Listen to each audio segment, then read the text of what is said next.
বৃহস্পতিবার সকালে বেইজিংয়ের গ্রেট হল অব দ্য পিপলে পৌঁছান ১ ডজনের বেশি মার্কিন শীর্ষ ব্যবসায়ী নেতা। সেখানে একই সময়ে চলছিল যুক্তরাষ্ট্রের প্রেসিডেন্ট ডোনাল্ড ট্রাম্প ও চীনের প্রেসিডেন্ট শি জিনপিং এর বৈঠক।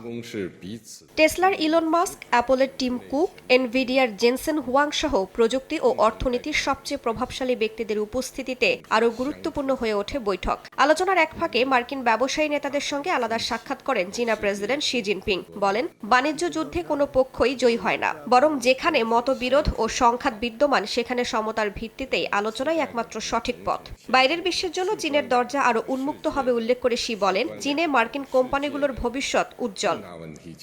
হোয়াইট হাউসের প্রকাশিত তালিকা অনুযায়ী বোয়িংয়ের কেলি অর্টবার্গ, ব্ল্যাকস্টোনের স্টিফেন শোয়ার্জম্যান, সিটি গ্রুপের জেন ফ্রেজার, গোল্ডম্যান স্যাক্সের ডেভিড সলোমন সহ বহু বড় কর্পোরেট প্রধান ট্রাম্পের সফরসঙ্গী হয়েছেন। Visa, Mastercard, Qualcomm, Micron, Illumina ও জিই এয়ারোস্পেসের মতো প্রতিষ্ঠানগুলোর শীর্ষ নির্বাহীরাও এই প্রতিনিধি দলে যুক্ত। প্রযুক্তি, অর্থনীতি ও প্রতিরক্ষা শিল্প সব খাতের প্রতিনিধিত্ব একসঙ্গে দেখা যায় বেইজিংয়ে। চীনের সঙ্গে ব্যবসায়িক সম্পর্ক জোরদার করতেই টিম কুক ও ইলন মাস্ক সহ শীর্ষ নির্বাহীদের বেইজিং সফর বলে জানান মার্কিন প্রেসিডেন্ট।